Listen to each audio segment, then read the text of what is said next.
Assalamualaikum warahmatullahi wabarakatuh. Perkenalkan, kami dari kelompok 3. Di sini kami akan mempresentasikan apa yang telah kami diskusikan, dan ini merupakan tugas dari Ibu Ani Sofia mengenai sarana dan prasarana. Sebelumnya kami akan memperkenalkan diri kami terlebih dahulu. Perkenalkan, nama saya Ani Sofia. Perkenalkan, nama saya Liasa Sajila. Perkenalkan, nama saya Yuni Sawalina. Perkenalkan, nama saya Berta Agnia. Perkenalkan, nama saya Dita Kurniawati. Perkenalkan, nama saya Fani Rahmawati. Dan perkenalkan, nama saya Dwi Hartinawati. Oke, terima kasih. Lanjut aja ke materi. Materi pertama akan dijelaskan oleh saya sendiri. Di sini saya akan menjelaskan fungsi dan tujuan penyaluran sarana dan prasarana. Yang pertama, menjembatani antara produsen dan konsumen. Jadi pedagang perantara mempunyai hak atas kepemilikan, sementara itu agen perantara tidak memiliki hak. Yang kedua, saluran distribusi memberikan fungsi-fungsi tambahan atas fungsi pemasaran, misalnya penjualan kredit. Yang ketiga, saluran distribusi ikut serta dalam penetapan harga, kemudian aktif dalam promosi. Melalui sarana distribusi, konsumen dapat membeli barang dan jasa yang dibutuhkan. Selanjutnya, saluran distribusi juga dapat menurunkan dana dan biaya sebagai komunikator antara produsen dan konsumen, dan memberikan jaminan atas barang atau jasa kepada konsumen. Ada juga ya.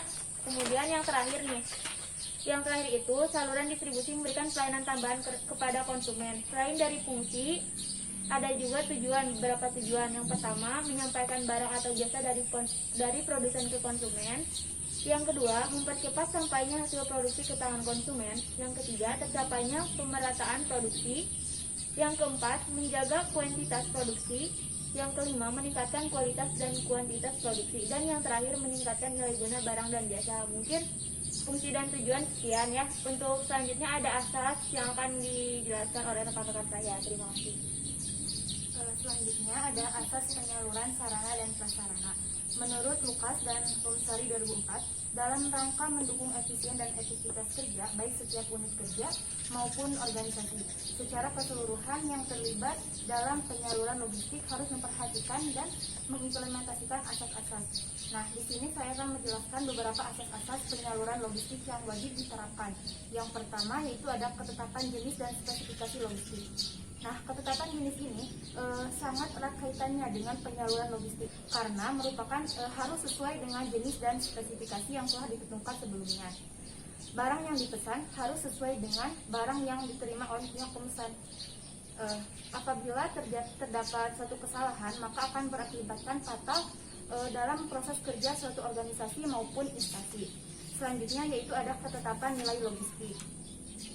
Hal ini yang perlu diperhatikan adalah barang yang dikirim tidak kurang ataupun tidak lebih, karena sudah ditetapkan dari semulanya. Apabila kita lalai dalam memenuhi asas ini, nantinya proses aktivitas kerja ataupun organisasi dan instansi akan terganggu atau tidak efisien atau efektif. Selanjutnya ada ketetapan jumlah. Ketetapan jumlah ini sangat perlu diperhatikan. Dalam ketelitian jumlah barang yang dikirimkan, alangkah baiknya apabila barang yang dikirim tidak kurang ataupun tidak lebih, harus sesuai dengan permintaan dan kebutuhan. Pengiriman barang yang melebihi jumlah mengakibatkan pemborosan, begitu pula sebaliknya pengiriman barang yang kurang dari yang diperlukan dapat menghambat aktivitas kerja organisasi. Yang selanjutnya ada ketepatan waktu. Asas ketepatan waktu sangat perlu diperhatikan dalam mendistribusikan barang-barang logistik. Jangan sampai barang yang dikirimkan terlambat datang dari waktu yang seharusnya, karena dapat menghambat aktivitas kerja atau suatu organisasi atau instansi. Aktivitas kerja organisasi yang terhambat dapat mempengaruhi semua bidang yang terkait dalam mekanisme manajemen yang berjalan. Yang selanjutnya, ketepatan tempat penyampaian. Dalam asas ketepatan tempat penyampaian, hal yang perlu diperhatikan adalah ketepatan tempat penyampaian barang logistik yang dibutuhkan. Jangan sampai barang yang dikirimkan salah tujuan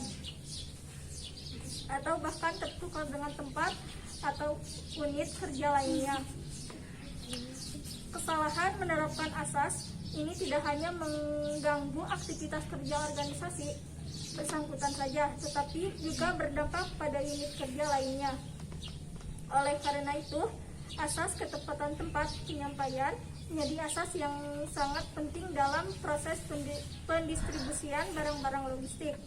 Yang selanjutnya yaitu ketepatan kondisi logistik. Asas ketepatan kondisi logistik yang disampaikan artinya bahwa barang yang disampaikan harus siap pakai, karena barang tersebut diperlukan dalam rangka mendukung efektivitas dan efisien kerja dari organisasi, agar barang dapat selalu siap digunakan atau siap dipakai. Dibutuhkan pemeliharaan dan perawatan barang selama berada dalam penyampaian atau gudang.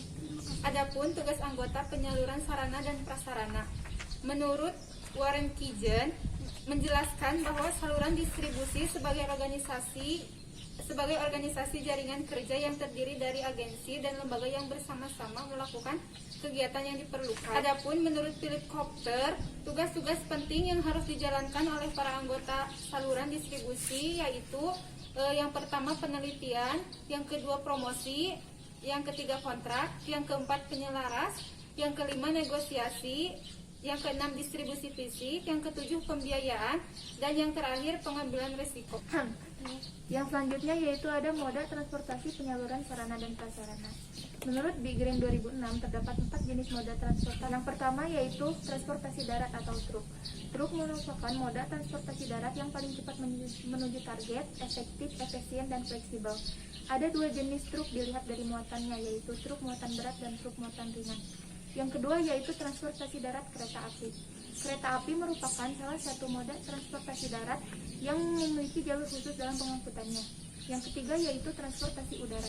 Penerbangan didefinisikan sebagai satu kesatuan sistem yang terdiri atas pemanfaatan wilayah udara, pesawat udara, navigasi penerbangan, bandar udara, angkutan udara, dan keselamatan keamanan lingkungan hidup serta fasilitas penunjang dan fasilitas umum lainnya.